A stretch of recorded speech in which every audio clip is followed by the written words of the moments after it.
चौथा अध्याय। देवताओं द्वारा देवी की स्तुति। ऋषि बोले, अत्यंत पराक्रमी उस दुरात्मा महिषासुर एवं उसकी सेना के देवी द्वारा वध किए जाने पर इंद्र आदि देवतागण देवी जी की स्तुति करने लगे। जिस देवी ने अपनी शक्ति से सारे जगत को व्याप्त कर रखा है, जिसका स्वरूप सभी देवताओं का समूह है, सभी देवता एवं महर्षि जिसकी पूजा किया करते हैं, उस अंबिका को हम प्रणाम करते हैं। वही देवी हमारा कल्याण करे। जिसके अतुल प्रभाव को एवं बल को भगवान विष्णु, ब्रह्मा तथा शंकर भी नहीं कह सकते, वही चंडिका देवी संपूर्ण संसार के पालन के लिए अशुभ भय का नाश करे। पुण्यात्माओं के घरों में आप लक्ष्मी स्वरूपा है, पापियों के घरों में दरिद्रता, पवित्र बुद्धिवानों के हृदय में बुद्धि, श्रेष्ठ पुरुष के यहाँ श्रद्धा, कुलीन मनुष्य में लज्जा स्वरूप हो। हे देवी, हम आपको प्रणाम करते हैं।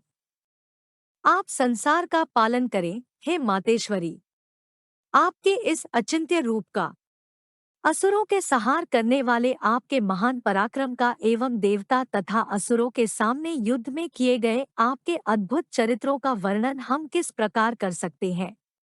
हे भगवती, आप संपूर्ण संसार की उत्पत्ति का कारण हो। सत्वगुण, रज, तम इन तीनों गुणों वाली होते हुए भी आप अज्ञेय हो। दोषों के कारण हम लोग आपको जान ही नहीं सकते। हम तो क्या विष्णु, शिव आदि भी आपका पार नहीं पा सकते। आप सबकी आश्रय है एवं आप आद्या, अव्याकृता, पराप्रकृति हो। हे देवी, संपूर्ण यज्ञों में जिसके उच्चारण करने से सब देवता तृप्त होते हैं, आप ऐसा अचिंत्य महाव्रत स्वरूप हो और संपूर्ण दोषों से रहित इंद्रियों को वश में करने वाले तत्व को ही सार जानने वाले मोक्षार्थी मुनिजन जिसका अभ्यास करते हैं, वह देवी भगवती विद्या आप हो। आप शब्द स्वरूपा हो। परम पवित्र ऋग्वेद, यजुर्वेद एवं मनोहर उद्गीत के पदों के पाठ से युक्त सामवेद का आप निधान हो। वेदत्रयी देवी हो, 6 गुणों से संपन्न आप भगवती हो। सभी शास्त्रों का ज्ञान कराने वाली है देवी। आप मेधा शक्ति हो, दुर्गम संसार रूप सागर से पार कराने वाली नौका भी आप हो। आप असंग हो, कैटभ दैत्य के शत्रु, विष्णु के वक्षस्थल पर निवास करने वाली आप लक्ष्मी स्वरूपा हो एवं चंद्रमा को मस्तक पर धारण करने वाले भगवान शंकर द्वारा सम्मानित आप गौरी देवी हो। यद्यपि आपका मुख सुंदर तथा परिपूर्ण चंद्रमा के बिंब का अनुकरण करने वाला एवं निर्मल मंद मुस्कान से शोभित है, इस प्रकार के निर्मल मंद मुस्कान से शोभित चंद्रमुख को देखकर क्रोध से परिपूर्ण महिषासुर ने झट ही आप पर प्रहार किया। यह एक अद्भुत आश्चर्य की बात है। उससे भी अतीव अद्भुत एवं विचित्र बात तो यह है कि जब वह मुख क्रोध से युक्त था, उदय होते हुए चंद्रमा की भांति लाल लाल था, तनी हुई भौहें अति विकराल थी। ऐसा देखकर महिषासुर ने अपने प्राण तुरंत वहीं पर नहीं छोड़ दिए। भला कौन ऐसा प्राणी है जो क्रोधी यमराज को देखकर भी जीवित रह सके। हे देवी जी, आप प्रसन्न हो, सर्वदा उन्नति देने वाली देवी जी। आप जिन पर प्रसन्न हैं, वे ही सभी देशों में आदर पाते हैं, उन्हें ही धन तथा यश मिलता है। हे देवी, आपकी कृपा द्वारा ही पुण्यात्मा पुरुष सभी धर्म संबंधी कार्य प्रतिदिन किया करता है। आपकी कृपा से उसे स्वर्ण लाभ होता है, इसी कारण आप तीनों लोकों में फल देने वाली मानी जाती है। आपसे बढ़कर और कौन है? सबके लिए उपकार करने वाली हो, आप सर्वदा दयामी हो, इन राक्षसों के वध करने से जगत सुखी हो। ये राक्षस कभी नरक के लिए चिरकाल तक भले ही पाप करते रहे हों। युद्ध में इनका वध आपने इसलिए किया कि मुझसे मारे हुए ये स्वर्ग में चले जाएं, यही जानकर हे दवी, आपने पापियों का नाश किया। आप असुरों को केवल देखने मात्र से भस्म क्यों नहीं करती, शत्रुओं पर शास्त्रों का प्रहार क्यों कर दिया करती हो? इसका भी कारण है क्योंकि शत्रुगण मेरे शस्त्रों से मरकर पवित्र होकर उत्तम लोकों में पहुंच जाते हैं।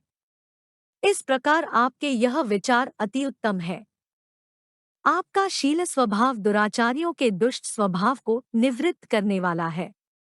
आपका रूप अचिंत्य है, उसकी अन्य किसी के साथ तुलना नहीं हो सकती।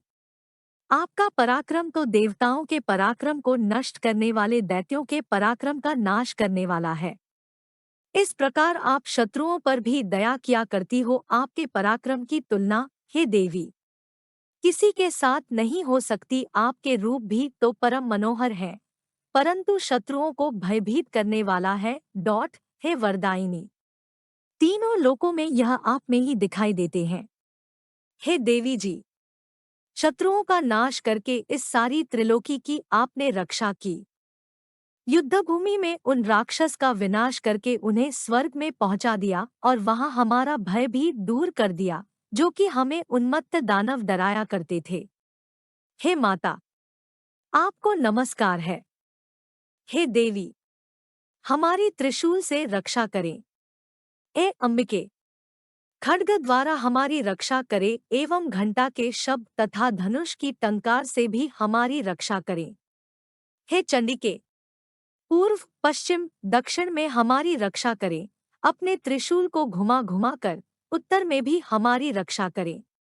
ऋषि बोले। इस प्रकार देवीजी की देवताओं ने स्वती की और नंदन वन में उत्पन्न हुए पुष्पों तथा गंध, चंदन आदि से माता की उपासना की। सभी देवताओं ने भक्तिपूर्वक दिव्य धूपों द्वारा अर्चना की। तब देवी प्रसन्न मुख होकर उन देवताओं से बोली, हे सभी देवताओं, अपनी अभिलाषा के अनुसार आप सब हमसे वर मांगो। देवता बोले, हे भगवती, आपने तो हमारी सभी मनोकामनाएं पूर्ण कर दी, कुछ भी बाकी नहीं बचा। हमारे इस महिषासुर शत्रु का आपने वध कर दिया। फिर भी यदि प्रसन्नता पूर्वक हमें वर देना चाहती हो तो हे माता, यह वर दीजिए कि जब जब भी हम आपका स्मरण करें, तब तब आप हमारे संकट दूर करें। हे मातेश्वरी, जो भी मनुष्य इन स्तुतियों द्वारा आपकी स्तुति करे, उसे वित्त, रिद्धि, वैभव दीजिए। ए अंबिके, हम पर सदा प्रसन्न रहिए। ऋषि बोले, राजन, जब देवताओं ने अपने तथा संसार के कल्याण के लिए इस प्रकार वर मांगा, तब उन्हें तथास्तु कहकर भद्रकाली अंतर्ध्यान हो गई। हे राजन, पूर्वकाल में तीनों लोकों का हित चाहने वाली भगवती देवी देवताओं के शरीर से जैसे प्रकट हुई, वह सारी कथा मैंने कह सुनाई।